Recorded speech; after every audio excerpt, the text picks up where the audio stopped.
আওয়ামী লীগের যাবতীয় কার্যক্রম নিষিদ্ধ করার সিদ্ধান্ত গ্রহণ করা হয়েছে।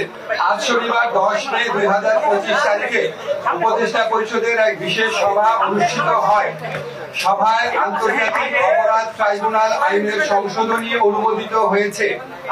সংশোধনী অনুযায়ী আন্তর্জাতিক অপরাধ ট্রাইব্যুনাল কোন রাজনৈতিক দল, তার অঙ্গ সংগঠন বা সমর্থক গোষ্ঠীকে শাস্তি দিতে পারবে।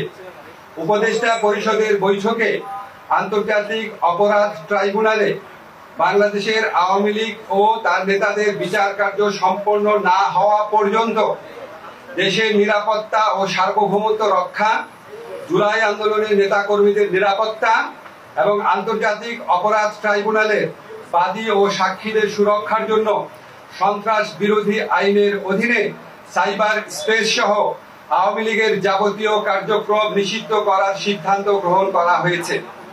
এই বিষয়ে প্রয়োজনীয় পরিপত্র পরবর্তী কর্মদিবসে জারি করা হবে। এর পাশাপাশি আজকের উপদেষ্টা পরিষদের বৈঠকে জুলাই ঘোষণাপত্র আগামী 30 কার্যদিবসের মধ্যে চূড়ান্ত করে প্রকাশ করার সিদ্ধান্ত গৃহীত হয়েছে।